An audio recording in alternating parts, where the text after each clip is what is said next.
چین سے ہمیں امداد نہیں سرمایہ کاری کی ضرورت ہے، چین کے تجربے سے فائدہ اٹھائیں گے۔ گرین منصوبوں کے حوالے سے چین نے بہت پیش رفت کی ہے۔ وزیر خزانہ محمد اورنگزیب کی چینی میڈیا سے گفتگو، کہا دنیا کو مل کر ایک کثیر الجہتی، پائیدار اور جدت پر مبنی عالمی معیشت کی تعمیر کرنی چاہیے۔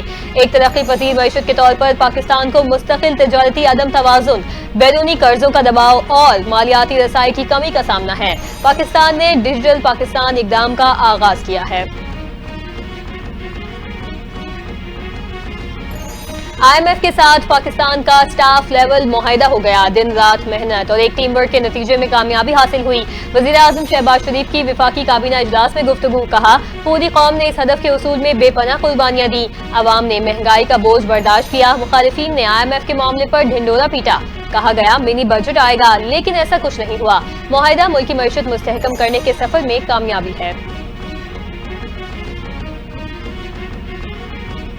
چیئرمین پاکستان پیپلز پارٹی بلاول بھٹو زرداری کا ایک بار پھر وفاقی حکومت کے مجوزہ کینال منصوبے پر اتفاق رائے کی ضرورت پر زور۔ ویڈیو پیغام میں کہا وفاقی حکومت دریائے سندھ سے مزید 6 کینال نکالنے کی تجویز دے رہی ہے۔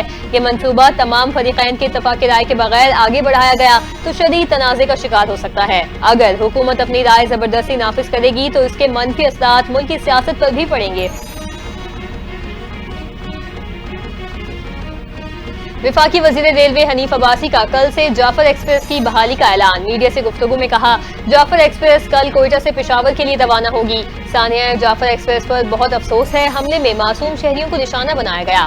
ثانیہ جعفر ایکسپریس پر مقامی سطح پر سہولت کاری ہوئی، سہولت کار کردار ادا نہ کریں تو ایک بھی دہشت گردی کا واقعہ نہ ہو۔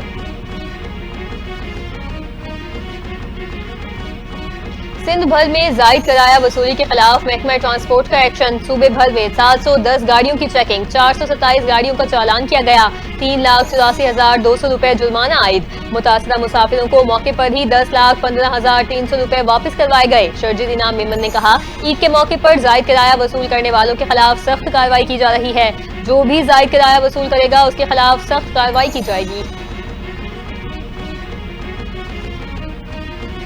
بانی پی ٹی آئی کی اہلیہ بشرا بیوی کا اسلام آباد ہائی کورٹ سے رجوع، 190 ملین پاؤنڈ کیس میں سزا معطلی کی درخواست پر جلد سماعت کی استدعا، موقف اختیار کیا۔ 25 مارچ کو سزا معطلی کا کیس سماعت کے لیے مقرر تھا۔ مرکزی وکیل قتل کے مقدمے میں سپریم کورٹ میں مصروف تھے۔ عدالت نے مختصر کاز لسٹ کی وجہ سزا معطلی کی درخواستوں بھی عید کے بعد تک ملتوی کر دیں۔ ملید ہالٹ میں میاں بیوی اور بچے کو کچلنے کا کیس، ٹینکر ڈرائیور اور ہیلپر کا 3 روزہ جسمانی ریمانڈ منظور۔ پولیس نے ملزمان کو جوڈیشل مجسٹریٹ شرکی عدالت میں پیش کیا۔ دوران سماعت تفتیشی افسر نے کہا ملزم کے خلاف مقدمے میں دفعہ 322 شامل کر دی گئی، تفتیش کرنی ہے، واقعہ ذاتی دشمنی کا تو نہیں۔ عدالت نے دماغ دیے ہیوی ٹریفک کا ان اوقات میں داخلہ بھی ممنوع ہے، معلوم کریں جس روٹ پر ٹینکر آ رہا تھا اسے اجازت تھی یا نہیں۔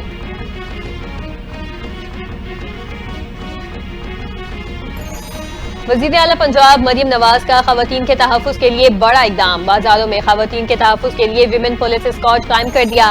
ویمن پولیس اسکواڈ کا صوبے بھر میں گشت، اوکاڑا میں 50 خواتین اہلکاروں پر مشتمل سائیکل اسکواڈ تعینات۔ اہلکار خواتین اور فیملیز کو ہراسانی، چھینا جھپٹی اور دیگر جرائم سے بچانے کے لیے متحرک رہیں گی۔ مریم نواز نے کہا خواتین اور بچوں کا تحفظ حکومت ہی نہیں، بازاروں اور گلیوں میں خواتین کا تحفظ ہر صورت یقینی بنایا جائے گا۔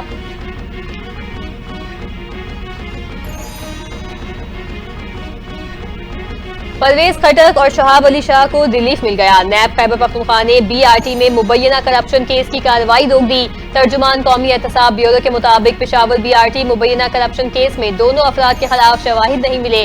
نیب نے پشاور ڈیولپمنٹ اتھارٹی کو مراسلہ لکھ کر آگاہ کر دیا۔ کیس میں سابق چیف سیکرٹری اور کانٹریکٹر کے خلاف بھی کارروائی روک دی گئی۔